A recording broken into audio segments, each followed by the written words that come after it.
की plant physiology का पहला चैप्टर ट्रांसपोर्ट इन प्लांट। ठीक है, सुना है सबने चैप्टर के बारे में? देखिए, प्लांट फिजियोलॉजी की आपकी पूरी यूनिट में कुल मिलाकर के 5 चैप्टर हैं, आप लोग जानते होंगे। शुरुआत में पहला चैप्टर होता है पौधों में परिवहन, ट्रांसपोर्ट इन प्लांट। इसके बाद एक छोटा सा चैप्टर मिनरल न्यूट्रिशन का है, उसके बाद प्रकाश संश्लेषण, फिर श्वसन और अंत में वृद्धि और विकास। यही है सारी चीज़ें। ठीक है, तो हम आज बात करेंगे ट्रांसपोर्ट इन प्लांट पर। सबसे पहले with this chapter transport in plant, Hindi में क्या कहेंगे इसको? पादपों में परिवहन। अब चैप्टर क्या है, क्या इसकी इम्पोर्टेंस है, क्या हम इसमें पढ़ेंगे, थोड़ी सी इसकी बात कर लेते हैं। देखिए, जितने भी सजीव तंत्र होता है, चाहे पौधे हों चाहे जंतु हों, सभी में एक बात ध्यान रखिएगा, परिवहन अत्यंत आवश्यक है। बहुकोशिकीय जीव जिनमें अंग तंत्र स्तर का ऑर्गन सिस्टम होता है, जिसमें हमारे अलग अलग शरीर के अलग अलग हिस्सों में अलग अलग अंग काम करते हैं, लेकिन ये सारे अंग कई तरह से आपस में जुड़े भी रहते हैं। हो सकता है एक अंग कुछ बना रहा हो, उसकी जरूरत दूसरे अंग को। तो हमारा शरीर व्यवस्थित रूप से तब चलता है जब हमारा पूरा ऑर्गन सिस्टम एक दूसरे से कोऑर्डिनेट होकर के काम करे। ठीक है, अब शरीर के एक भाग में कुछ काम हो रहा है, उसे दूसरे भाग तक ले जाना भी पड़ेगा। तो लाने ले जाने का कार्य क्या कहलाता है? परिवहन। एक सजीव तंत्र तब तक सजीव नहीं है जब तक कि उसमें परिवहन ना हो। ठीक है, स्थानीयकृत रूप से कुछ नहीं होता। ठीक है, ऐसा नहीं कि जो जिस जगह काम हो रहा है बस वो वही है, नहीं। आपकी बॉडी में चाहे आप जंतुओं की बात कर लें, हार्ट का जो काम है, लीवर का जो काम है, वो पूरे शरीर के लिए होता है, परिवहन होता है। जंतु पौधों की तुलना में अधिक विकसित हैं, अधिक जटिल हैं, और वहाँ परिवहन के कार्यों के लिए एक सुव्यवस्थित परिसंचरण तंत्र होता है, जिसको आप कहते हो सर्कुलेटरी सिस्टम। लेकिन इतना व्यवस्थित सर्कुलेटरी सिस्टम पौधों में नहीं। हालांकि आकार आकृति में देखें तो पौधे जंतुओं से कई गुना बड़े होते हैं, उनकी लंबाई कई कई फीट में हो सकती है। तो परिवहन के लिए देखा जाए तो पौधों में भी कुछ तो व्यवस्थित चीज होनी चाहिए। इतनी लंबी दूरी तक, सैकड़ों फीट तक पदार्थों का परिवहन कैसे होगा बिना किसी सर्कुलेटरी सिस्टम के? लेकिन होता है। सर्कुलेटरी सिस्टम में आप देखिए, रक्त होता है, ब्लड होता है, जो आपके पूरे शरीर में घूमता फिरता है, एक एक कोशिका तक चला जाता है ऑलमोस्ट, और हर कोशिका से कई चीजें इकट्ठी करता है, कुछ चीजें देता भी है। यही होता है। हृदय का काम केवल उसको धक्का देना ताकि वो शरीर में घूमता है, पंपिंग। अब ब्लड का काम क्या है? ब्लड यूं समझिए जैसे अपने आजकल घरों में होता है, रोजाना सुबह कचरे वाली गाड़ी घर से कचरा निकाल, हर एक एक घर जा रही है, घर वाले अपना कचरा उसको डाल दो। कुछ काम ब्लड का भी है। ब्लड हर कोशिका से उसके अवशिष्ट पदार्थों को भी इकट्ठा कर रहा है, तो उसे काम की चीजें भी दे रहा है, खाना पीना सप्लाई कर रहा है, ग्लूकोज, ऑक्सीजन, जो भी। अगर ये परिसंचरण न हो तो क्या हमारी कोशिकाएं काम कर पाएंगी? ठीक है भाई, हवा हम सांस ले रहे हैं, फेफड़ों में आ रही, वहां से ऑक्सीजन को शरीर के हर कोशिका तक पहुंचा रहे हैं। भोजन खाया, पाचन तंत्र में पच गया, ग्लूकोज बन गया, अब उसको शरीर के हर कोशिका तक पहुंचाना है। तो पहुंचाने के लिए परिवहन तो चाहिए। तो इसी वजह से जंतुओं में एक सर्कुलेटरी सिस्टम। अब पौधों में क्या है, देखिए, परिसंचरण की दूरियां अधिक हो सकती हैं, बट जटिलता उतनी नहीं है जितनी जंतुओं में है। जंतुओं में आपको एक एक कोशिका को ऑक्सीजन भी देनी है और खाना पीना भी देना है, ग्लूकोज भी देना, लेकिन पौधे तो स्वपोषी हैं, ऑटोट्रॉप है। पौधे अपना भोजन निर्माण, क्या पौधे की प्रत्येक कोशिका ये काम करती है? नहीं। कौन करता है? हरी प्रकाश संश्लेषी पत्ती। लेकिन पौधे को प्रकाश संश्लेषण में कार्बोहाइड्रेट या ग्लूकोज बनाने के लिए क्या चाहिए? क्या चाहिए होता है उसे? कुछ खाता है वो क्या लेता है? Carbon dioxide. ठीक है, जल ले लिया और थोड़े बहुत खनिज तत्व ले, बस उसी से अपना काम चल रहा था, सूर्य के प्रकाश की उपस्थिति में। लेकिन जो कार्बनिक खाद्य उसने बनाया वो तो पत्तियों ने बनाया, लेकिन चाहिए तो हर कोशिका को। तो इसका मतलब कार्बनिक खाद्य जो पौधा स्वयं भी बना रहा, वहां पाचन नहीं जो जंतुओं में है, लेकिन बना तो रही है, अब उसको पहुंचाना तो पड़ेगा। तो कार्बनिक खाद्य का परिवहन करना पड़ेगा। दूसरी तरफ जड़ों द्वारा जो पानी अवशोषित होता है वो भी तो पौधे के एक एक भाग तक, एक एक कोशिका तक पहुंचाया जाए। परिवहन की आवश्यकता तो पौधे में, और आप देखिए कितनी लंबी दूरी तक जाता है। बड़े बड़े अगर हम कुछ लंबे पौधों की बात करें तो सैकड़ों फीट की ऊंचाई वाले जिम्नोस्पर्म मिलते हैं, कई पौधे जो बहुत लंबे हैं, और इतने सैकड़ों फीट तक पानी ऊपर तक चढ़ाया भेजा जाता है। हमें केवल 10-5 फीट जमीन से पानी को अपने घर की छत पे भेजना होता तो भी मोटर लगानी पड़ती, तभी तो ऊपर चढ़ता है। अब उसके लिए भी तो एनर्जी चाहिए ना, ठीक है। चलिए अपन बात कर रहे थे परिवहन की, तो मैं केवल आपको परिवहन की आवश्यकता बता रहा था। आवश्यकता ये समझ में आनी चाहिए कि अपनों को खाली 10 फीट ऊपर पानी ले जाना होता है, घर में टंकी में पानी भरते हैं तो भी मोटर लगाते तब चढ़ के जा रहा है। पौधे में कौन सी मोटर लगे? कुछ नहीं लगी, कोई मोटर नहीं, और 100, 200, 400 फीट तक पानी पहुंचा रहा है। और ग्रेविटी के विपरीत जा रहा है, गुरुत्वाकर्षण बल के तो उल्टा ही जा रहा है। चलो मान लेते हैं कि पत्तियों ने जो भोजन बनाया वो जड़ों में जा रहा है तो नीचे जा रहा है, तो क्या पता ऐसे गिर गया होगा, नीचे चला गया, लेकिन उल्टा जाना तो बड़ा अजीब है। लेकिन पौधों में परिवहन होता है। कहने का तात्पर्य यह है, हालांकि जंतुओं जैसा नहीं, लेकिन पौधों में भी परिवहन होता है। इस परिवहन के कार्य को पूरा करने के लिए पौधा कुछ चीजें बना के रखी है उसने। जैसे उसके जड़ों के अंदर मिलते हैं संवहन उत्तक, सभी ने सुना हो, जाइलम एवं, और ये तने में कॉलम की तरह होता है, पाइप की तरह। एक से हम भोजन भेज रहे हैं, एक से पानी चढ़ा रहे हैं, यही होता, ठीक है। लेकिन इसके अलावा कोई बहुत व्यवस्थित ऐसा कोई नहीं है जो एक एक कोशिका के द्वार पे जाकर के उनको सब चीजें दे रहा हो, ऐसा कुछ नहीं। ये जाइलम फ्लोएम जरूर है, इसके अलावा पौधा बहुत कुछ भौतिक क्रियाओं पर निर्भर करता है अपने परिवहन के लिए। प्रकृति में ऐसी भौतिक क्रियाएं होती हैं जो पौधे के परिवहन में काम आती है। उदाहरण के तौर पर विसरण, सबने सुना, परासरण, परासरणीय दाब, जल विभव, बहुत सारी चीजें, ये सभी वो फिजिकल प्रोसेस हैं, भौतिक प्रक्रियाएं हैं जिनका इस्तेमाल पौधा करता है अपने परिवहन में। समझ में आई बात? तो बहुत छोटी छोटी आसान चीजों को लेकर के काम किया जाता है। रास्ते जरूर हैं, जाइलम और फ्लोएम नामक 2 रास्ते हैं जिनसे आना जाना चलता है।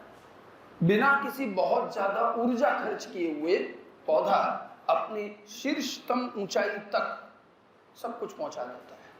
तो आखिर ये काम कैसे होता है, यही हमें इस चैप्टर में समझना है।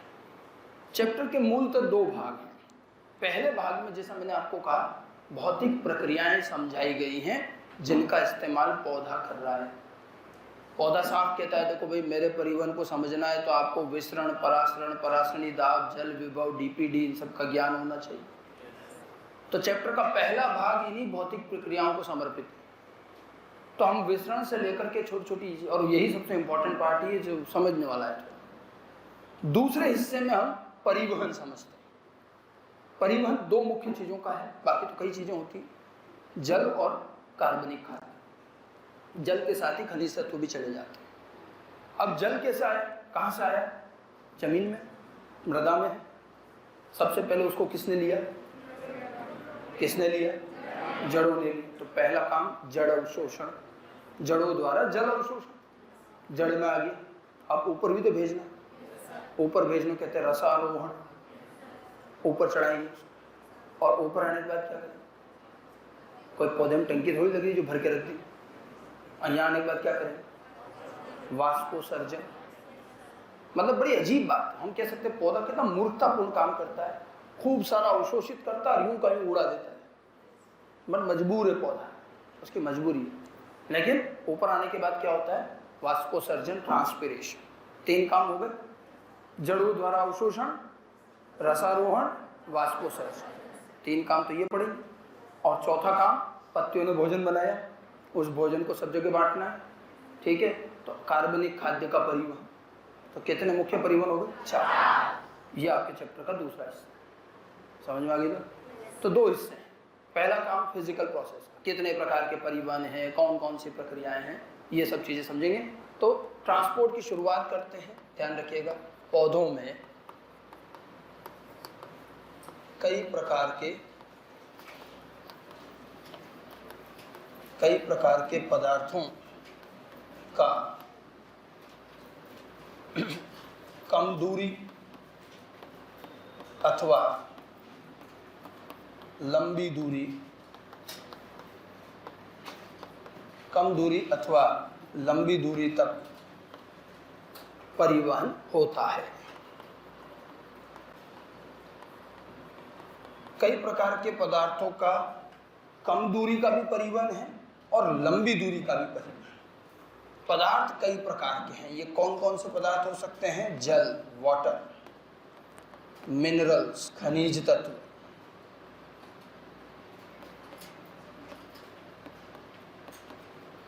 ठीक है। और क्या हो सकता है? कार्बनिक खाद्य, जो प्रकाश संश्लेषण में बन रहा है, कार्बनिक खाद्य का भी परिवहन। और कुछ हो सकता है क्या? हार्मोन्स, हार्मोन्स भी तो बनते हैं।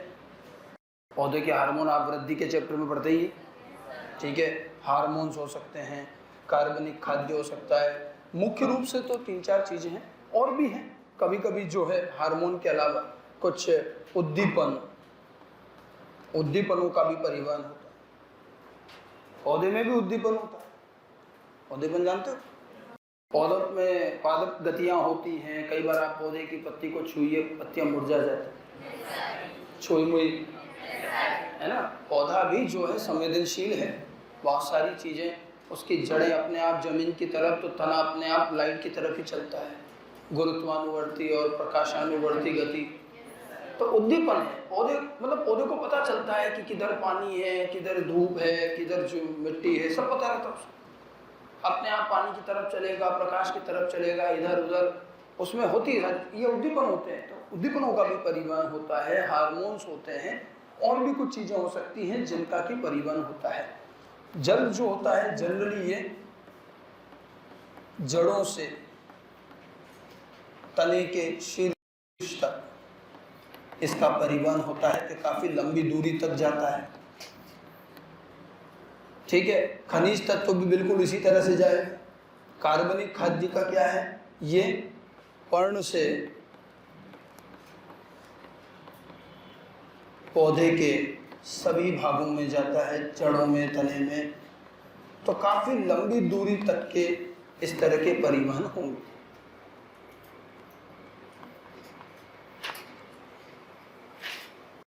अब क्योंकि देखिए, एक जा रहा है ऊपर की तरफ, एक जा रहा है नीचे की तरफ। पौधों में परिवहन की अगर दिशा की बात करें तो कौन सी? एक दिशी हुई, द्विदिशी है या बहुदिशी है? जल का क्या कहो? नीचे से ऊपर ही तो है, ठीक है। भोजन का क्या कहो? ऊपर से नीचे भी जा रहा है, कभी साइड में भी, तो शाखाएं तो इधर भी लगी। कभी कभी जड़ों से भी ऊपर आता है भोजन, पता? जड़ें भोजन नहीं बनाती, लेकिन जड़ें भोजन का संचय करती है। और जिस समय पतझड़ में सारी पत्तियां गिर जाती हैं तो पौधा भोजन कहाँ से लाता है? वो क्या कर रहा है? वो अपनी जड़ों में संचित भोजन को निकाल। तो भोजन तो सब तरफ जा रहा है, ऊपर नीचे, दाएं बाएं। इसलिए ध्यान रखिएगा, परिवहन जो होता है पौधों में, परिवहन एक दिशी अथवा द्विदिशी अथवा बहुदिशी, सब तरह का होता है। कुछ चीज़ें यूनिडायरेक्शनली चलती हैं, कुछ बाई डायरेक्शनल होती हैं, और कुछ मल्टी डायरेक्शनल। अंग्रेजी शब्द जरूर ध्यान रखिए, ठीक है ना। मेरे लिए बहुत आसान है हिंदी पढ़ाना, लेकिन नुकसान स्टूडेंट का होता है, क्योंकि आजकल जो क्वेश्चन भी आते हैं ना, तो वो यूनि डायरेक्शनल को भी हिंदी में यूनि डायरेक्शनली लिख देते। ये बड़ी समस्या है, क्योंकि लोग बाग हिंदी भूलते जा रहे हैं। कुछ ही लोग बचे, कुछ विशेष बचे जो अभी भी हिंदी में पढ़ रहे हैं। और इसलिए क्या आप लोगों को लैंग्वेज दोनों आनी चाहिए, ठीक है। अच्छा, परिवहन में ऊर्जा लगेगी क्या? ऐसा भी नहीं कहेंगे कि सब काम फुफट में हो रहा। कभी कभी लगती है ऊर्जा। मान लो मृदा बहुत सूख गई है, पानी बिल्कुल नगण्य रहा है, तो क्या करेगा पौधा? थोड़ा बहुत तो रहा होगा। कम हो गया तो भी अवशोषण करेगा। अब ऐसे में उसको क्या करना पड़ेगा, ऊर्जा खर्च करनी पड़ेगी। ठीक है, तो ऊर्जा भी खर्च होती है, तो ये ध्यान रखिएगा। कई बार ऊर्जा खर्च हो भी सकती है, नहीं भी हो सकती है। पौधों में परिवहन निष्क्रिय अथवा सक्रिय दोनों प्रकार का होता है। निष्क्रिय अथवा सक्रिय हो सकता है। जब बात निष्क्रिय की बात कर रहे हैं, इसका मतलब क्या होगा? निष्क्रिय किसको कहते हैं? बिना ऊर्जा खर्च के ऊर्जा खर्च नहीं होती है। और जो सक्रिय है उसमें ऊर्जा खर्च की जाएगी और तब जाके परिवहन। तो कई बार परिवहन ऊर्जा खर्च करके भी करना पड़ेगा, तो करना पड़ेगा। ऊर्जा किस रूप में खर्च की जाती? एटीपी के रूप में। तो परिवहन में एटीपी खर्च हो भी सकते हैं, नहीं भी हो सकते। परिवहन सक्रिय या निष्क्रिय दोनों प्रकार का हो सकता है। एक दिशी, द्विदिशी या बहुदिशी हो सकता है। परिवहन कई प्रकार के पदार्थों का होगा। ठीक है, ये ध्यान रखिएगा। पौधों में एक और चीज जो हमने बताई थी, पदार्थों के परिवहन के लिए, पदार्थों के परिवहन के लिए जंतुओं की भांति क्या नहीं होता? सुविकसित परिसंचरण तंत्र। क्या बोलते हैं उसको? Circulatory system. नाम जानते हो ना? तो जंतुओं की भांति सुविकसित सर्कुलेटरी सिस्टम नहीं पाया जाता है।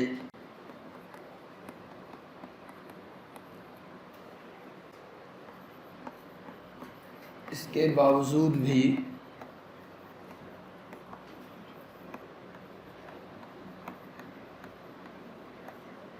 परिवहन संभव हो जाता है। हालांकि यहाँ परिसंचरण तंत्र नहीं है, फिर भी परिवहन संभव। और वो परिवहन कैसे होता है वही हमें इस चैप्टर में पढ़ना है। तो निष्कर्षतः ये बात करें तो पौधों में भी जंतुओं की तरह परिवहन की आवश्यकता रहेगी और काफी जटिल परिवहन होता है। ठीक है, जटिल परिवहन इसलिए भी है कि देखिए बहुत सारी चीजें हैं, एक ही अंग कई चीजें दे भी रहा है, कई चीजें ले भी रहा है, तो एक बड़ा जटिल ट्रैफिक होता है, चीजें आती जाती रहती। इसके लिए बिना परिसंचरण तंत्र के भी सारी व्यवस्था कर रखी।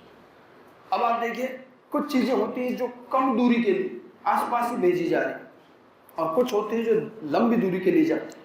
तो हम अपने इस पूरे परिवहन को दो भागों में बांटेंगे, short distance transport, long distance transport. कम दूरी का परिवहन, अधिक दूरी का परिवहन। समझ गए? और दोनों के तरीकों में अंतर रहेगा। तो पौधों में जो परिवहन है इसको हम दो प्रकार में बांटेंगे।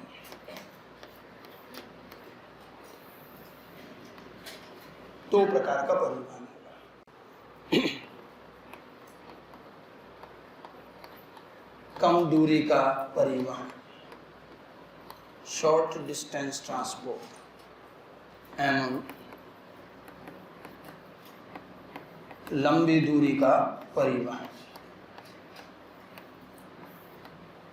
ठीक है, कम दूरी, लंबी दूरी। अब शॉर्ट डिस्टेंस ट्रांसपोर्ट कैसे होगा, किन विधियों से? मतलब जैसे एक कोशिका है, कोशिका के अंदर भी तो परिवहन हो रहा है। माइटोकॉन्ड्रिया से कोई चीज केंद्रक को जा रही है, केंद्रक ने कोई चीज ईआर को भिजवाई, परिवहन होता है ना। मतलब बहुत छोटी से छोटी दूरी की बात करोगे तो सबसे छोटी दूरी कौन सी हुई? कोशिका के अंदर। आपने सुना होगा कई बार कोशिका का कोशिका द्रव्य चारों ओर घूमता रहता है, चक्रण गति, चक्रीय गतिविधि, साइटोप्लाज्मिक स्ट्रीमिंग। सुना कभी? केंद्रक के चारों ओर पूरा साइटोप्लाज्म घूमता रहता है, तो वहां अपने आप पदार्थों का परिवहन भी हो जाए। तो कोशिका के अंदर जो कम दूरी का परिवहन है वो साइटोप्लाज्मिक स्ट्रीमिंग से हो जाता है। मान लो एक कोशिका से दूसरी कोशिका को, पड़ोस वाली कोशिका को कुछ देना लेना है तो क्या करेंगे? इसके लिए आसान विधियां हैं, उसमें ज्यादा कुछ नहीं। विसरण, डिफ्यूजन सुना? विसरण।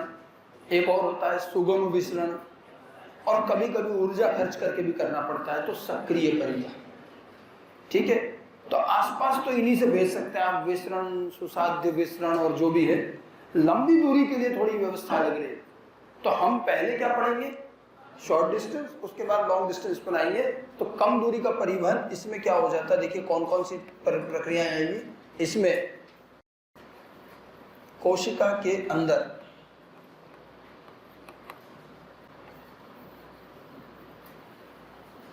साइटोप्लाज्मिक स्ट्रीमिंग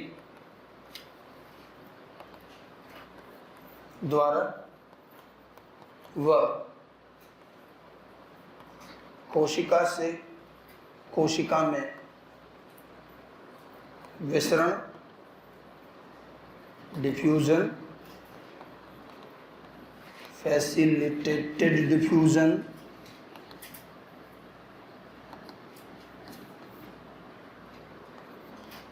एवं सक्रिय परिवहन द्वारा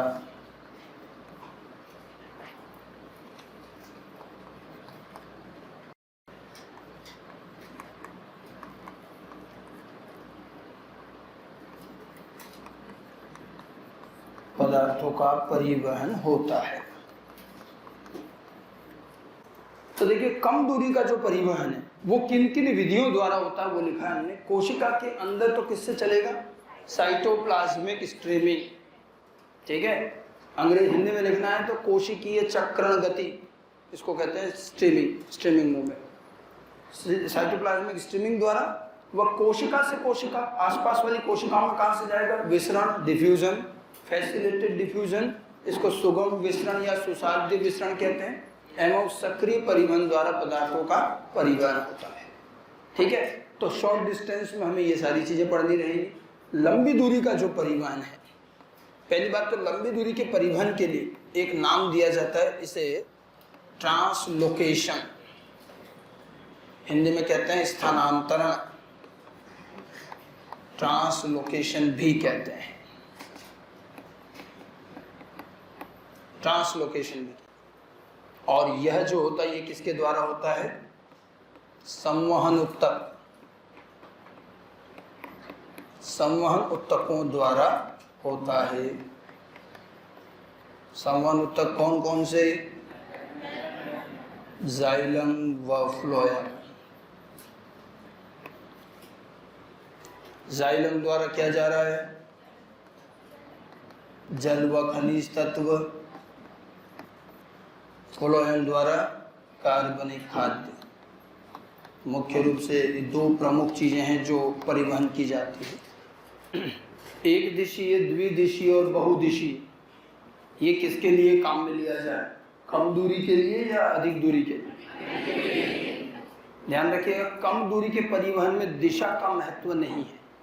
एक कोशिका के अंदर ही घूम रहा है, उसमें क्या दिशा है, या एक कोशिका के आसपास की कोशिका में विसरण द्वारा कोई चीज चली गई तो सभी दिशाओं में गई। तो जो हमने दिशा की बात करी वो किसके लिए होता है, ठीक है, लंबी दूरी का परिवहन। क्योंकि जब दूरी लंबी होगी तब फिक्स डायरेक्शन होगा कि किधर चलना है। तो डायरेक्शन ध्यान रखिएगा। यहाँ चाहो तो ये चीज वैसे हमने आगे लिख भी ली थी पहले कि लंबी दूरी का परिवहन एक दिशीय अथवा द्विदिशीय या बहुदिशीय हो सकता है। वो वास्तव में कौन सा है, लंबी दूरी। कम दूरी वाले में दिशा का इतना महत्व नहीं। अब हम सबसे पहले शुरू करेंगे कम दूरी का परिवहन, शॉर्ट डिस्टेंस ट्रांसपोर्ट।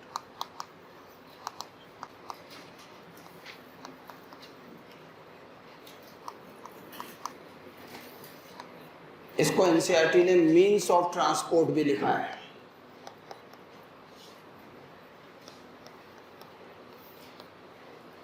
परिवहन के माध्यम,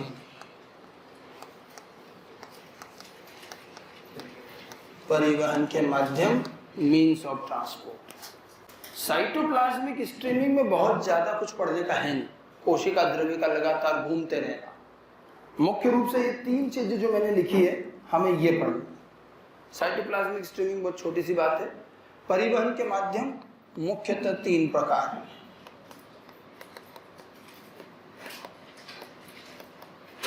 और वही शॉर्ट डिस्टेंस ट्रांसपोर्ट भी उन तीन से होता है। पहला है डिफ्यूजन, विसरण।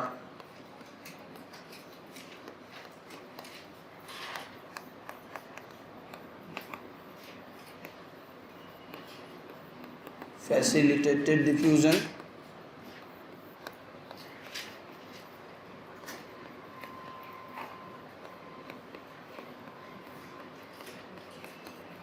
और तीसरा है एक्टिव ट्रांसपोर्ट।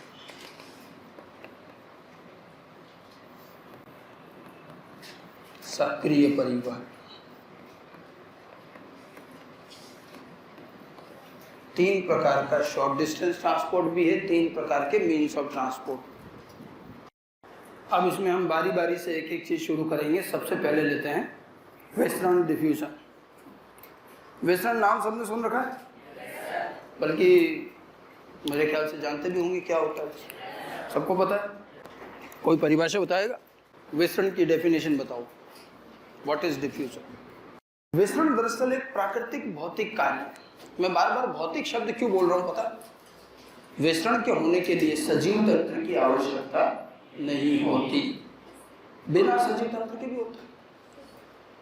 ठीक है, अब यहाँ इतने सारे लोग बैठे हैं, वेस्टर्न की क्रियाएं तो होती रहती। किसी ने सुबह से जूते पहन रखे हों और अभी लास्ट की क्लास में आके जूते खोल लिए, थोड़ी देर बाद क्लास में पीछे वालों तक को पता चल जाता है कि यार कुछ गड़बड़ है। वेस्टर्न हुआ ना? ठीक है, कमरे के एक कोने में हमने एक अगरबत्ती जलाई, थोड़ी देर में उसकी खुशबू पूरे कमरे में फैल जाती है, पूरे घर में फैल जाती है। ये क्या है? वेस्टर्न।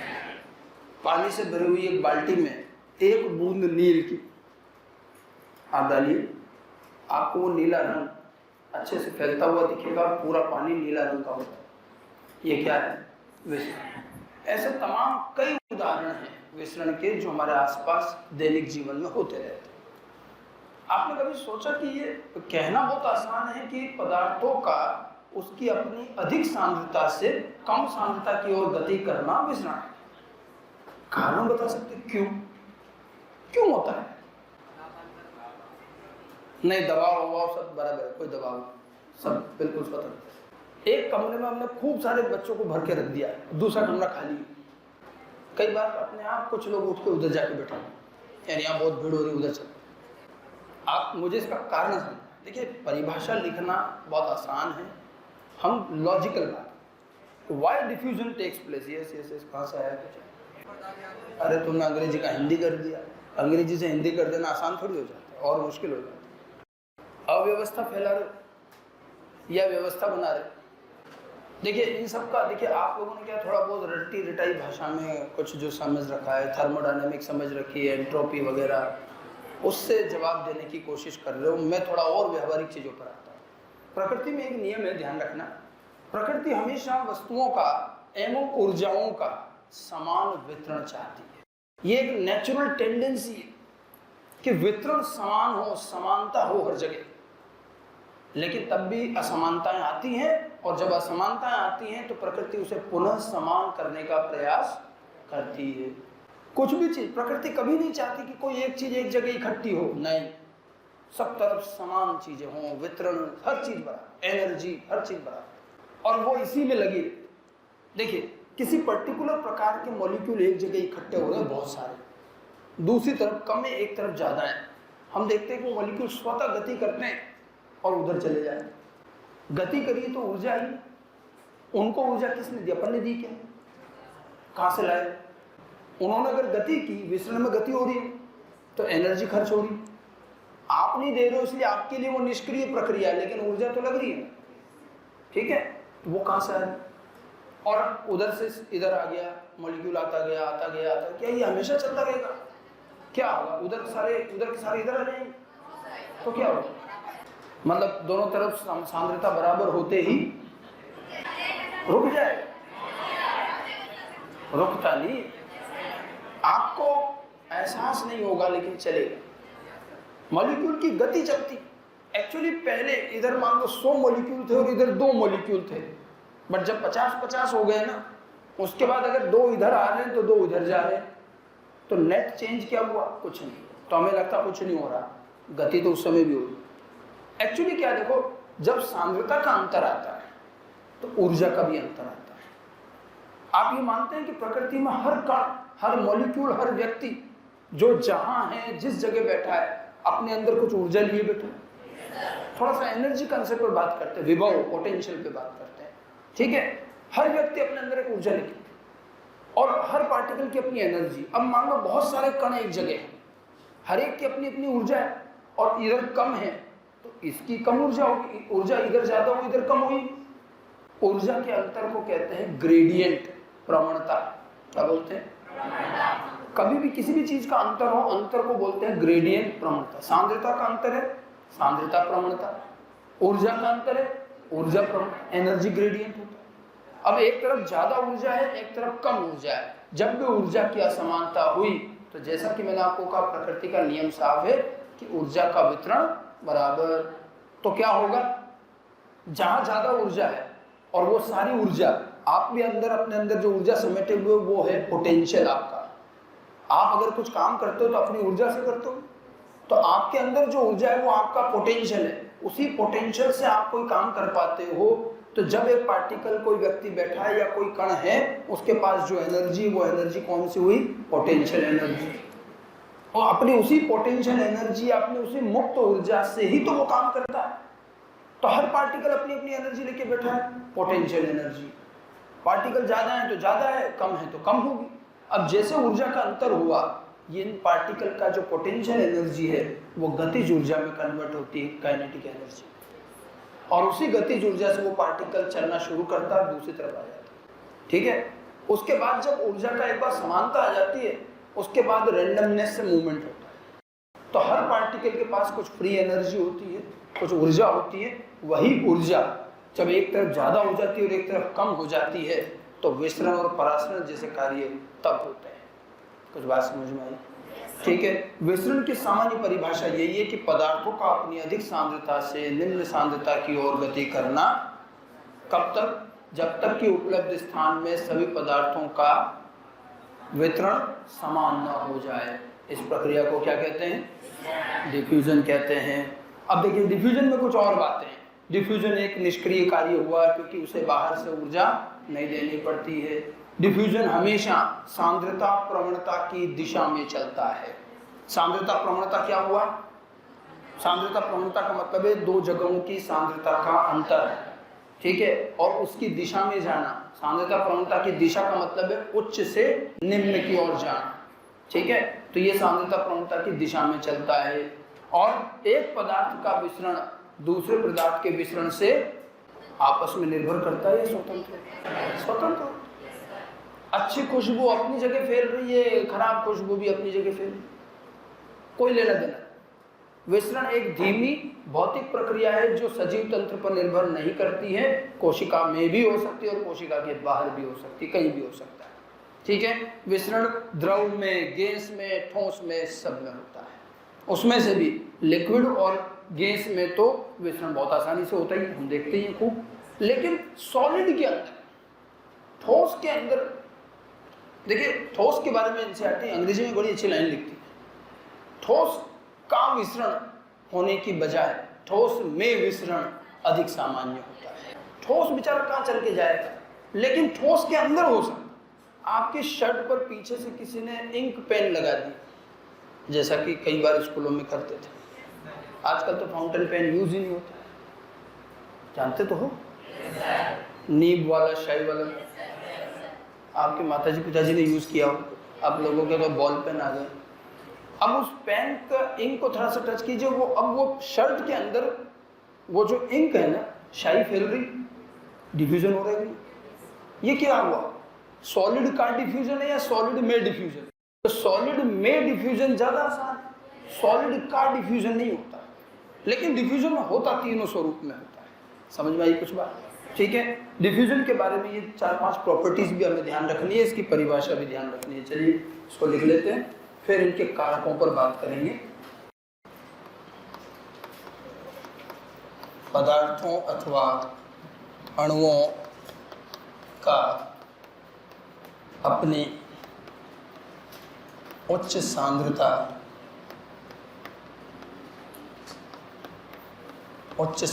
वाले स्थल से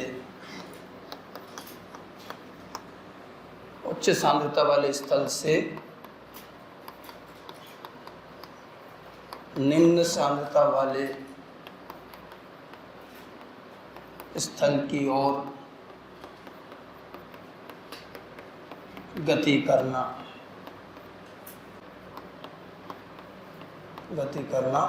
विसरण कहलाता है।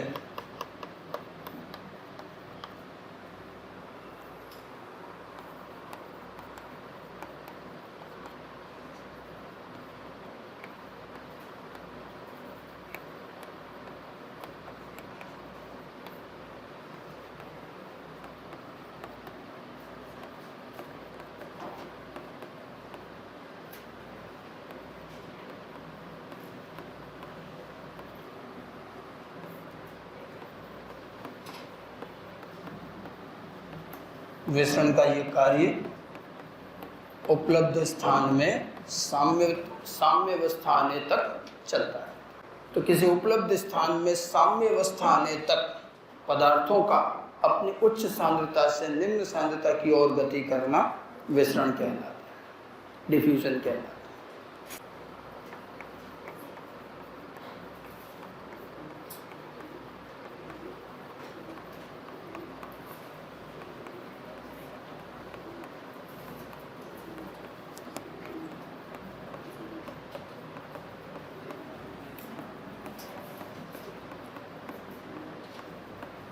विसरण एक धीमा भौतिक कार्य है जो सजीव तंत्र पर निर्भर नहीं करता है।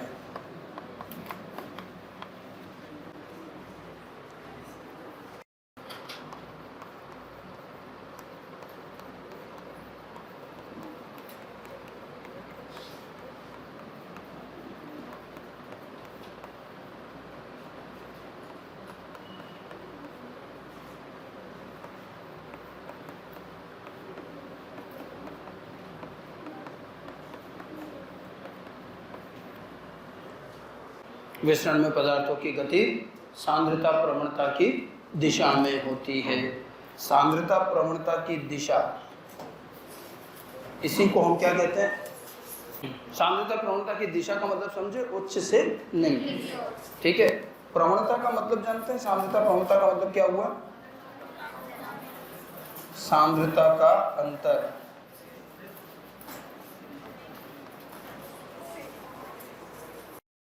हाँ जी, सांद्रता का अंतर, सांद्रता प्रवणता, और दिशा का मतलब है उच्च से निम्न। जब भी ये चीज़ें हम बार बार यूज़ करेंगे तो इसका मतलब यही समझा जाए, उच्च से निम्न की ओर सांद्रता प्रवणता की दिशा में चले।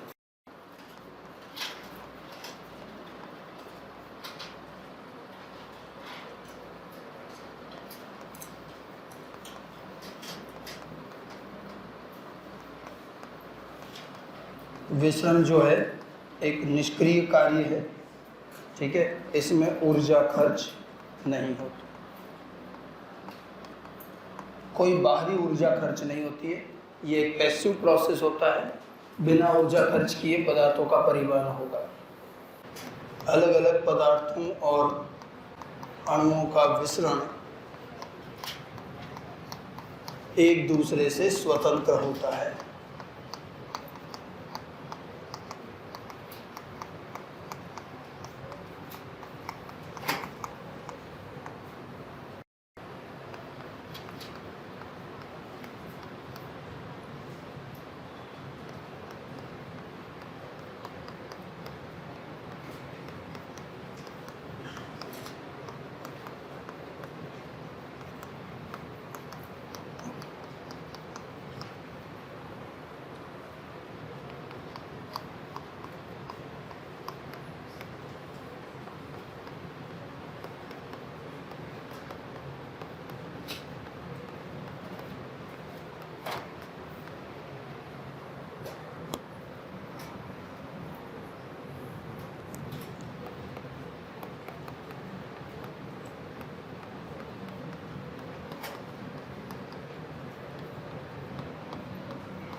तो विसरण की ये प्रॉपर्टीज फटाफट लिख लें इसको, क्या क्या है डिफ्यूजन।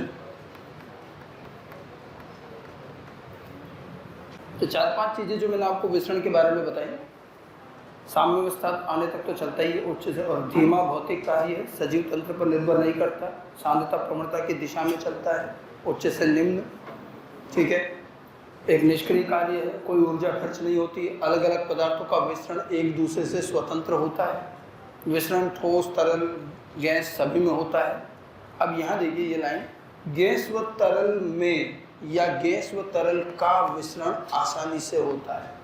गैस व तरल में विसरण भी आसानी से होगा और उनका विसरण भी आसानी से होगा, लेकिन ठोस के विसरण की बजाय ठोस में विसरण अधिक सामान्य होता है। गैस में और तरल में तो विसरण उनका खुद का भी अच्छे से हो जाता है, उनके अंदर भी हो सकता है। ठोस में विसरण हो जाता है, ठोस का विसरण करना मुश्किल होता है। जब डिफ्यूजन का कार्य हो रहा है, ये तो 3-4 प्रॉपर्टीज ध्यान रखिएगा। जब भी विसरण होता है, विसरित होने वाला अणु दबाव उत्पन्न करता है। दाब उत्पन्न होगा कि नहीं, एक तरफ ज़्यादा सांद्रता, एक तरफ कम सांद्रता है, तो वो तेजी से चल के जाए। तो विसरित होने वाले मॉलिक्यूल हमेशा विसरण के समय एक दबाव उत्पन्न करते हैं, एक दाब उत्पन्न करते हैं, और विसरित अणुओं द्वारा उत्पन्न किया गया ये दाब क्या कहलाता है? विसरण दाब कहलाता है। डिफ्यूजन प्रेशर डीपी कहते हैं इसको। बुक वाली डीपी नहीं है या व्हाट्सएप वाली डीपी नहीं है, ये डीपी क्या है? Diffusion pressure. तो डिफ्यूजन की प्रक्रिया के दौरान एक दबाव उत्पन्न होता है, विसरित होने वाले मॉलिक्यूल एक दाब उत्पन्न करते हैं जिसको हम विसरण दाब कहते हैं। अब हम देखिए विसरण दाब का कहीं न कहीं सांद्रता से संबंध हुआ। एक पार्टिकल चल के आ रहा है और एक 10 पार्टिकल चल के आ रहा है, कौन ज्यादा दबाव उत्पन्न? जितने ज्यादा अणु होंगे विसरण वाले उतना ज्यादा दाब। तो सीधा सीधा विसरण दाब किसके समानुपाती हुआ? विसरित होने वाले अणुओं की सांद्रता या उनकी संख्या। जितने ज्यादा विसरित होने वाले मॉलिक्यूल उतना ज्यादा विसरण दाब। ठीक है, अभी आगे चल करके हमें पढ़ना है परासरणीय दाब, और दोनों में बड़ा अंतर होता है।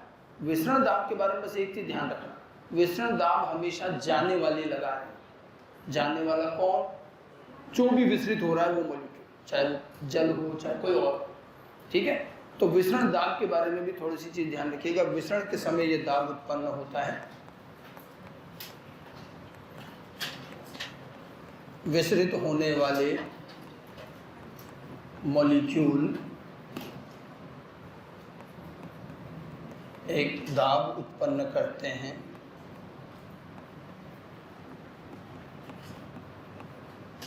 जिसे विसरण दाब कहते हैं।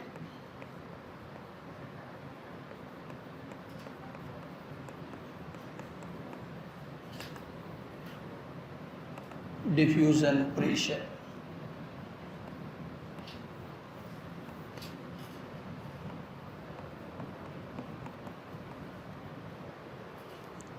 और विसरण दाब डीपी जो होता है वो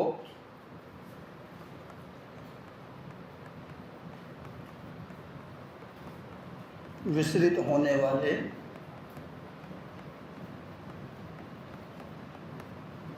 अणुओं की सांद्रता पर निर्भर करता है। विसरित होने वाले अणुओं की सांद्रता पर विसरण दाब निर्भर करेगा। देखिए, मान लीजिए एक तरफ बहुत सारे मॉलिक्यूल हैं, एक तरफ कम है।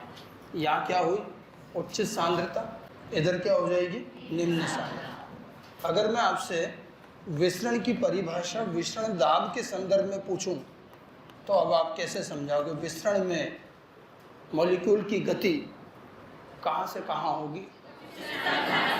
उच्च दाब से निम्न दाब या निम्न दाब से उच्च? उच्च, क्योंकि देखो जितने ज़्यादा मॉलिक्यूल उतना ज़्यादा दाब बनेगा। ये उच्च सांद्रता है, जिसका मतलब यहाँ पर क्या हुआ? उच्च डिफ्यूजन प्रेशर, और यहाँ हो जाएगा निम्न डिफ्यूजन प्रेशर। तो ये हमेशा हाई से लो, सांद्रता के संदर्भ में भी यही रहेगा और डिफ्यूजन प्रेशर के संदर्भ में भी यही रहेगा। तो डिफ्यूजन में गति जो है हमेशा उच्च डीपी से निम्न डीपी की ओर होती है, ध्यान रखना। अभी तो कोई बहुत सिंपल सी बात है, जब पराशरण पढ़ेंगे ना वहाँ फिर अंतर आएगा, तो तुलना करनी पड़ेगी। तो पहले तो इसको ध्यान रखिएगा, अपने आप वो चीज़ भी समझ में आए।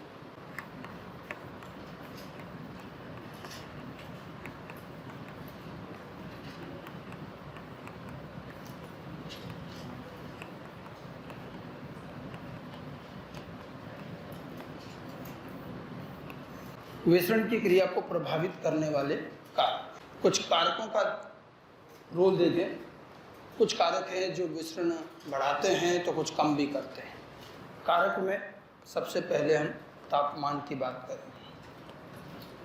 तापमान, ताप, सांद्रता, प्रवणता,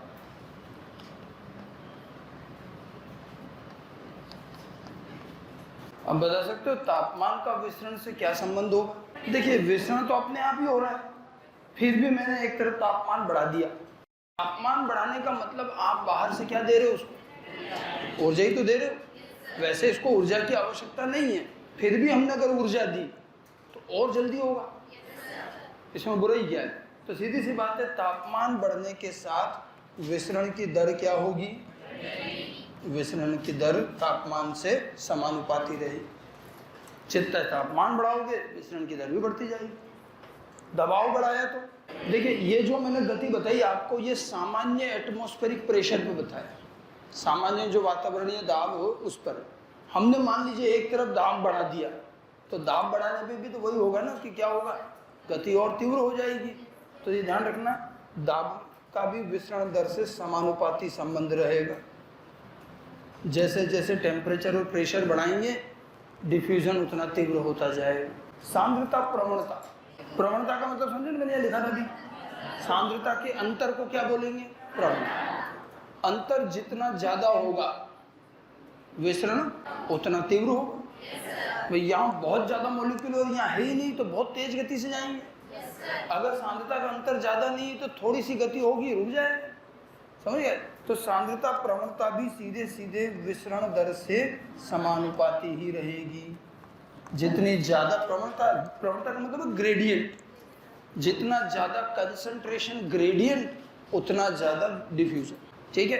अच्छा, अभी तक तो अपन ने सजीव तंत्र को शामिल नहीं किया, लेकिन अगर सजीव तंत्र को शामिल करते तो हम जानते हैं सजीव तंत्र में तो झिल्ली होती।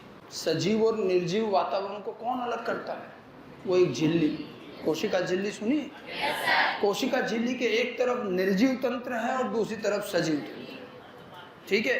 और अगर अब ये झिल्ली, अगर हम सजीव निर्जीव यहाँ अगर विसरण की बात करें तो विसरण इस बात पे भी निर्भर करेगा कि उस झिल्ली की पारगम्यता कैसी। मान लीजिए झिल्ली स्वतंत्र पारगम्य है, किसी को नहीं रोक रही है, तो विसरण ज़्यादा आसानी से होगा। और अगर उसकी पारगम्यता में कुछ दिक्कत है तो विसरण भी क्या हो जाएगा? कम हो जाएगा। आपको झिल्ली की पारगम्यता से विसरण का संबंध पूछा जाएगा, तो ध्यान रखिएगा कि अगर झिल्ली बीच में है, वैसे विसरण हर बार झिल्ली से हो जरूरी नहीं है, बट झिल्ली की पारगम्यता, अगर झिल्ली बीच में है तो झिल्ली की पारगम्यता विसरण दर की क्या हुई? समानुपाती या व्युत्क्रमानुपाती? समानुपाती तो होगी। जितना ज्यादा पारगम्यता उतना आसान हो जाएगा विसरण।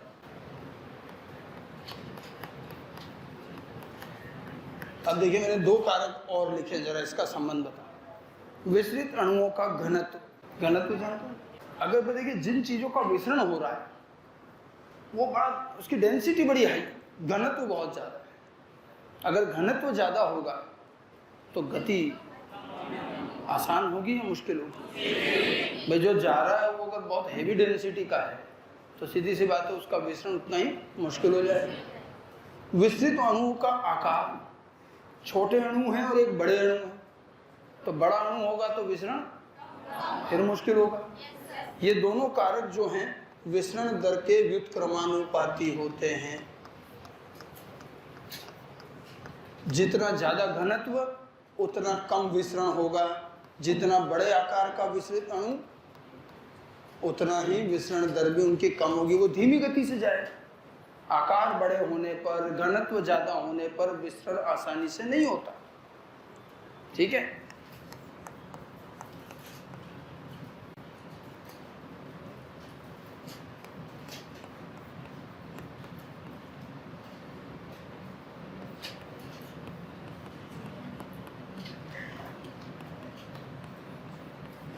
एक आखिरी कार्य और लेते हैं, विसरण माध्यम की सांद्रता।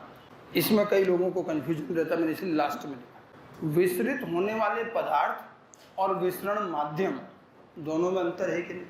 अगरबत्ती की खुशबू इस कमरे में फैल रही है, विसरण माध्यम क्या है? माध्यम क्या है? हवा है। और बाकी तो वो खुशबू के कण अलग हैं। नील की एक बूंद अगर पानी में फैल रही है तो माध्यम तो पानी हुआ ना। नील जो हुआ वो हुआ ना विसरित होने वाले मॉलिक्यूल। तो इस बार हम सांद्रता, किसकी सांद्रता की बात कर रहे हैं? माध्यम की। देखिए, जिस माध्यम में विसरण हो रहा है, अगर वो माध्यम ही खुद बहुत सांद्र है, बहुत सघन है, तो क्या विसरण आसान होगा? जैसे हम कहते हैं साहब, जल वाष्प का विसरण होता है, तो शुष्क हवा और एक नम हवा है, किसमें आसानी से होगा? नम हवा में तो पहले से जल वाष्प वो खुद ही भारी, तो क्या उसमें विसरण आसान होगा? नहीं होगा। पौधे जो वाष्पोत्सर्जन में जब जल वाष्प मुक्त करते हैं, अगर आसपास की हवा नम है तो जल वाष्प या वाष्पोत्सर्जन की दर क्या हो जाएगी? कम हो जाएगी। ठीक है, शुष्क हवा है, बिल्कुल लाइट मीडियम हो गया, सघन नहीं है, आराम से विसरण होगा। तो विसरित माध्यम की सांद्रता विसरण दर के व्युत्क्रमानुपाती होगी। जितना सांद्र और जितना सघन माध्यम होगा, विसरण उतना मुश्किल होता जाएगा। अगला एक और सवाल बनता है। चलिए, अभी तक जो हमने विसरण पढ़ा वो जनरल बात पढ़ी विसरण। अब जरा पौधों के संदर्भ में बात कर ले कि पौधे विसरण का क्या उपयोग करते हैं। पौधों के लिए विसरण का क्या महत्व? पौधों के कुछ ऐसे कार्य हैं जो विसरण से ही संभव होते हैं। पौधों के लिए महत्व क्या हुआ? सबसे पहले तो पौधों में गैसीय विनिमय, जो अभी हमने रंध्रों से बात कर रहे थे हम, CO2 O2 जो भी जा रहा है, गैसीय विनिमय व गैसीय परिवहन,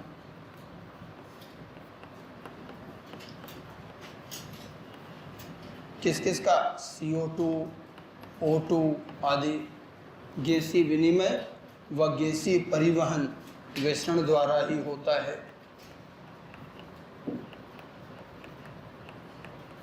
पौधों में गैसीय विनिमय, रंध्रों से जो गैसीय विनिमय हो रहा है, CO2 या O2 जो भी है, या पौधे के अंदर गैसीय विनिमय के साथ साथ परिवहन जो हो रहा है, ये सब विसरण द्वारा। पौधों में एक जो प्रक्रिया होती है ट्रांसपिरेशन, वाष्पोत्सर्जन,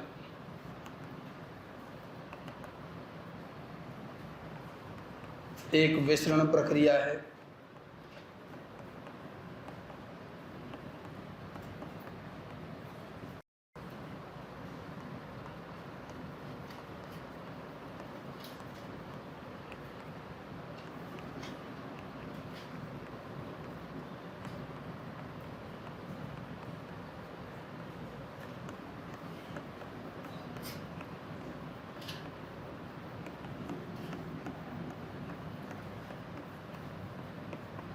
तो पौधों के लिए डिफ्यूज़न जो है काफ़ी इम्पोर्टेंट है, बहुत सारे कामों में विसरण काम आता है। गैसीय विनिमय पूरा, इसके अलावा वाष्पोत्सर्जन का कार्य पूरा विसरण से ही हो रहा है। जल वाष्प का निकलना एक विसरण का कार्य है। जल, खनिज तत्व या हार्मोन का जो गति या जो परिवहन है, ये भी विसरण द्वारा ही हो रही है। इसीलिए हमने सबसे पहला ही पार्ट विसरण पढ़ा है। उसका रीज़न यही है कि विसरण जो होता है ये पौधों में परिवहन के कार्यों में काफ़ी महत्वपूर्ण भूमिका अदा करता है।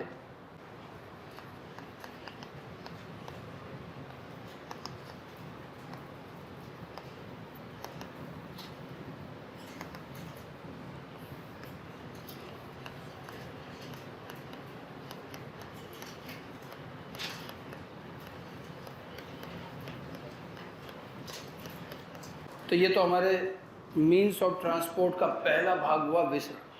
विसरण क्या है, विसरण के गुणधर्म, उसकी प्रॉपर्टीज़, और विसरण किन किन कारकों पर निर्भर करता है, पौधों में विसरण का क्या उपयोग है, सारी बातें ध्यान रखनी।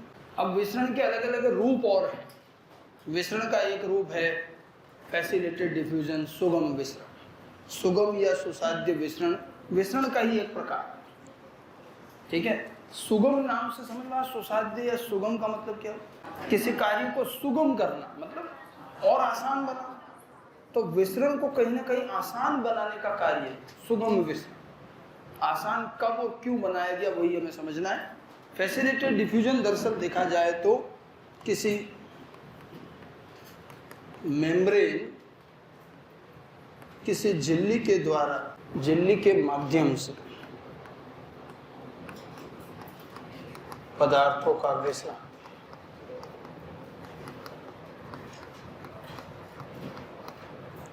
ये दरअसल सुगम विसरण कहलाए। अभी तक जो हमने डिफ्यूजन पढ़ा उसमें कहीं झिल्ली की बात नहीं करी। हवा में बात चल रही है, पानी में बात चल रही है, वो एक सिंपल भौतिक क्रिया है। अब जैसे हम झिल्ली ला रहे हैं तो इसका मतलब हम सजीव तंत्र पर आए, ठीक है। अब सजीव तंत्र में कोशिका के चारों ओर एक कोशिका झिल्ली होती है, जानते हो सभी। और कोशिका झिल्ली का रासायनिक प्रकृति कैसी होती है? झिल्ली की रासायनिक प्रवृत्ति क्या होती है? दो मुख्य चीजें हैं, लिपिड एवं संयुक्त रूप से बोलेंगे लाइपोप्रोटीनियस। तो हमारी समस्त जैव झिल्लियां किसकी बनी हुई है? लाइपोप्रोटीनियस की। सालों पहले जब झिल्ली की संरचना पर अध्ययन चल रहा था, आपने संरचना में सिंगर निकोलसन का तरल मोज़ेक मॉडल पढ़ा होगा। अच्छा, तरल मोज़ेक मॉडल तो बहुत बात की बात है, 1972 की है। कई सालों पहले से झिल्ली की संरचना पे काम चल रहा है। शुरुआत में बहुत पहले की बात करें तो एक वैज्ञानिक थे ओवरटोन, उन्होंने पहली बार एक चीज नोट करी कि हमारी कोशिका झिल्लियों से लिपिड सोल्यूबल पदार्थ आसानी से चला जाता है, बट वाटर सोल्यूबल पदार्थ आसानी से नहीं जाता। लिपिड में घुलनशील पदार्थ आसानी से निकल जाता है, जल में घुलनशील पदार्थ नहीं जा पाता। पहली चीज उन्होंने झिल्ली की प्रवृत्ति पे ये देखी, तब उन्होंने अंदाजा लगाया था कि संभवतः झिल्ली लिपिड की बनी, क्योंकि वो लिपिड की बनी है इसीलिए लिपिड सोल्यूबल पदार्थ तो चला जाएगा। और लिपिड और जल तो बिल्कुल विपरीत प्रकृति के हैं, और लिपिड की बनी होने की वजह से ही जल या जल में घुलनशील पदार्थ झिल्ली से आर पार आसानी से नहीं जा पाते, ठीक है। और यही बात बाद में जाकर साबित भी हुई कि लिपिड तो है ही है, फास्फोलिपिड, और फिर प्रोटीन भी है। और लिपिड प्रोटीन की बनने की वजह से आज भी झिल्लियों में जल या जल में घुलनशील पदार्थ आसानी से नहीं जा पाते। जल में घुलनशील इन पदार्थों को हम जलरागी या हाइड्रोफिलिक सब्सटेंस कहते हैं, ठीक है। और जो लिपिड सोल्यूबल होते हैं उनको एक तरह से हाइड्रोफोबिक कह सकते हो, ठीक है। तो कौन से मॉलिक्यूल मुश्किल से जाते हैं? हाइड्रोफिलिक, ठीक है। अब उन हाइड्रोफिलिक पदार्थों के विसरण को सुगम बनाने के लिए हमें कुछ मदद करनी पड़ेगी।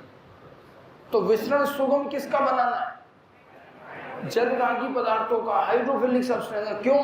क्योंकि वो मुश्किल से जा पा रहे हैं। क्यों मुश्किल से जा रहे हैं? क्योंकि झिल्ली किसकी बनी है? लिपिड की बनी। तो कौन से पदार्थ के लिए सुगम विसरण करना पड़ेगा? Hydrophilic substance. समझ में आया ना? कारण पूछो भी क्यों? कि झिल्ली क्योंकि लिपिड की बनी है, हाइड्रोफिलिक पदार्थ आसानी से निकल नहीं पाते हैं, तो उनके विसरण को सुगम बनाया जाएगा। अब सुगम बनाने के लिए क्या करते हैं? झिल्ली इसकी व्यवस्था करती है। झिल्ली में कुछ बड़े बड़े प्रोटीन जमाए जाते हैं। ये प्रोटीन इतने बड़े होते हैं कि झिल्ली की एक सतह से दूसरी सतह तक फैले होते हैं, लंबे लंबे, जो आपने इवन सिंगर निकोलसन के उस मॉडल में भी पढ़ा होगा। एक्सट्रेंसिक प्रोटीन, इंट्रेंसिक और टनल प्रोटीन होते हैं, ट्रांस मेम्ब्रेन बड़े बड़े जो होते हैं। तो अब झिल्ली क्या करती है? कुछ बड़े बड़े स्थिर प्रोटीन, बिल्कुल फिक्स्ड प्रोटीन की मदद लेती, और इन प्रोटीन के माध्यम से एक सुरंग का निर्माण करते हैं जिसको हम चैनल या टनल कहते हैं। अब बाकी सब जगह तो लिपिड है, लेकिन प्रोटीन की उस सुरंग में लिपिड नहीं है, तो वहां से वाटर सोल्यूबल सब्सटेंस आसानी से चला जाए। तो झिल्ली द्वारा विसरण किसका? हाइड्रोफिलिक सब्सटेंस का। झिल्ली के कुछ प्रोटीन के द्वारा चैनल बना करके सुगमित किया जाता है। इसी को क्या बोलते हैं? इसी को क्या बोलते हैं? सुगम विसरण कहते हैं। देखिए, मान लीजिए झिल्ली में कोई हाइड्रोफिलिक सब्सटेंस है जो कोशिका के बाहर जाता है, अंदर कम है। सांद्रता बाहर जाता है, अंदर कम है, तो विसरण होगा? होगा। क्या दिशा होगी? बाहर से। तो वो पदार्थ फटाफट बाहर से अंदर जाना चाहिए, लेकिन बीच में कौन है? झिल्ली है। झिल्ली उन पदार्थों का आसानी से विसरण नहीं होने देगी, क्योंकि वो तो लिपिड की बनी। तो उनके विसरण को हेल्प करने के लिए, फैसिलिटेट करने के लिए हम प्रोटीन के चैनल लगा देते। भैया यहाँ से जा, एक रास्ता दे दी, समझ गए? तो यहाँ विसरण ही हो रहा है, सांद्रता प्रवणता की दिशा में हो रहा है या विपरीत हो रहा है? उच्च से निम्न में जा रहा है, सब कुछ विसरण जैसा ही है। सांद्रता प्रवणता की दिशा में उच्च से निम्न की ओर जा रहा है, क्या ऊर्जा खर्च हो रही? बस हमने केवल उसके जाने के रास्ते को सुगम बना दिया, वो प्रोटीन के चैनल से, समझ गए? इसीलिए हम कह रहे हैं कि झिल्ली के उन प्रोटीन चैनल के माध्यम से अगर विसरण हो रहा है जो कि हाइड्रोफिलिक सब्सटेंस का होता है, वही विसरण है फैसिलिटेटेड डिफ्यूजन। क्लियर सबको? तो ये भी एक निष्क्रिय कार्य हुआ, कोई ऊर्जा खर्च नहीं होगी और प्रवणता की दिशा में चलेगा और छोटी छोटी डिस्टेंस के लिए चलेगा, एक से दूसरी कोशिका में इधर उधर। लेकिन क्योंकि अभी आप प्रोटीन के चैनल आ गए तो दो तीन बातें खास आ गई। प्रोटीन के चैनल है, काम में बड़े विशिष्ट, उनको क्या रखा है, किसको जाने देना किसको नहीं देना है। क्योंकि प्रोटीन के चैनल हैं, उस सुरंग से जा रहे हो तो यहाँ पर परिवहन थोड़ा विशिष्ट हो जाए, परिवहन में विशिष्टता आ जाएगी। जबकि सामान्य विसरण जो होता है वो रैंडम, कोई भी कहीं भी कैसे भी जाता है, बस सांद्रता का अंतर होना चाहिए। लेकिन अब यहाँ विशिष्टता है कि कोई पर्टिकुलर पदार्थ को ही जाने देंगे, दूसरे को न भी दें। क्योंकि प्रोटीन शामिल है, प्रोटीन रास्ता दे रहे हैं, तो प्रोटीन काम में विशिष्ट होते हैं, तो इस विसरण में पदार्थों के परिवहन में क्या रहेगी, विशिष्टता रहेगी। समझ में आई बात? और दूसरा, अब परिवहन इस बात पे भी निर्भर करेगा कि प्रोटीन चैनल कितने हैं। और हमने देखा है कि जब हम पदार्थ की सांद्रता बढ़ाते हैं तो परिवहन की दर भी बढ़ती है, लेकिन एक सीमा तक बढ़ने के बाद स्थिर हो जाती है। जबकि विसरण में ऐसा नहीं है, विसरण में आप सांद्रता बढ़ाते रहो, चलता रहेगा, दर भी बढ़ेगी, क्योंकि आप सांद्रता का अंतर बढ़ा रहे हो। लेकिन यहाँ नहीं बढ़ेगा, या एक सीमा तक ही बढ़ेगा परिवहन की दर, उसके बाद रुक जाती।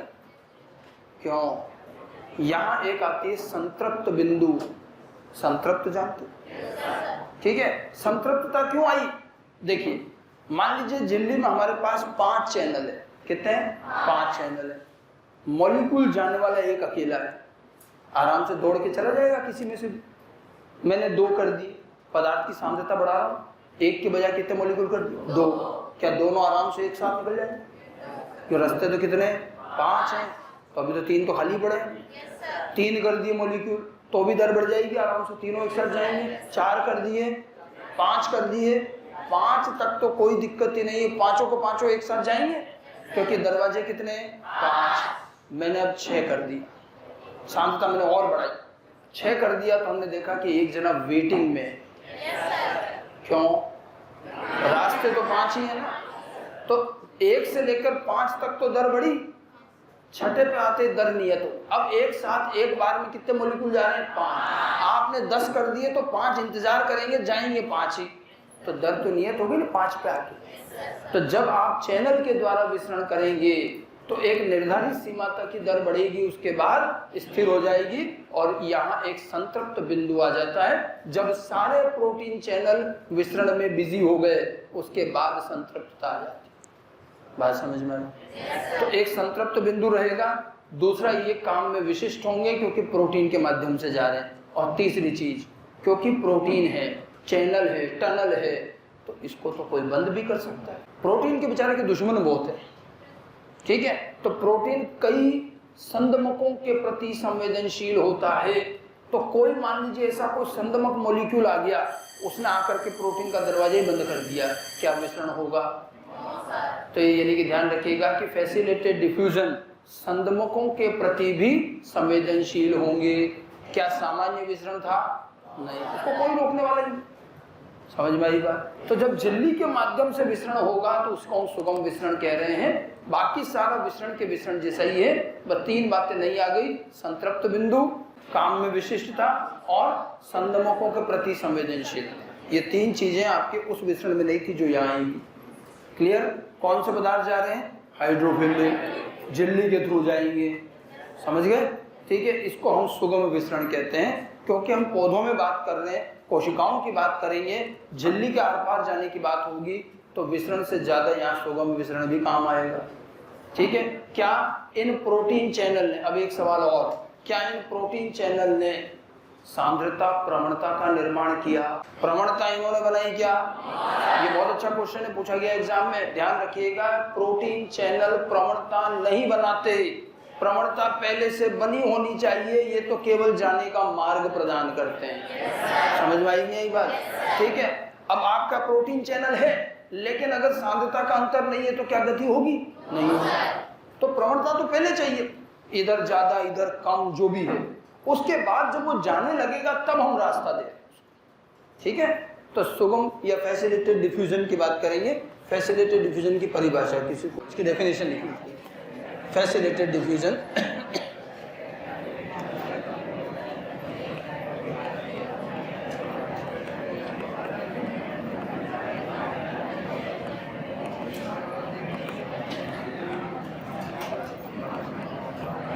हाइड्रोफिलिक पदार्थों का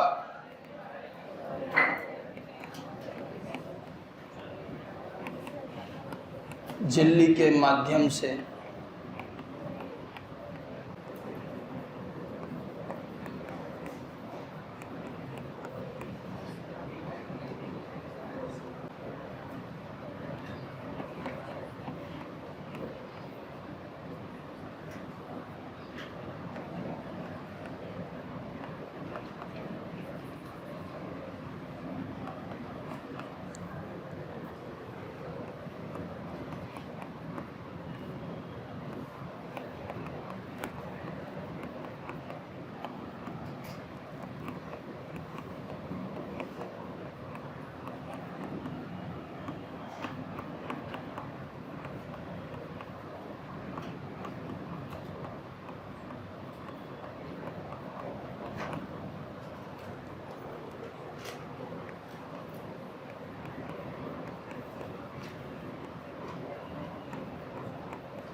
फैसिलिटेटेड डिफ्यूजन के लिए हाइड्रोफिलिक पदार्थों का झिल्ली के प्रोटीन चैनल, ये बल्कि फिक्स्ड प्रोटीन चैनल होते हैं, ये अपनी जगह से हिलते नहीं हैं।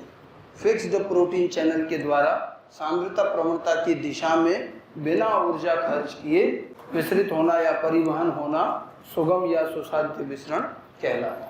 फैसिलिटेटेड डिफ्यूजन का कंसेप्ट समझ में आया? लिखना इंपॉर्टेंट नहीं है, लिखने में तो 4 बातें और लिख लेंगे, उसमें कुछ नहीं है, बट मेन चीज़ समझ में आनी चाहिए कि डिफ्यूजन और फैसिलिटेटेड डिफ्यूजन बनता है। इसके बाद अभी एक और है सक्रिय परिवहन। ठीक है, चलिए बाकी की अगली क्लास में इसको कंटिन्यू करेंगे।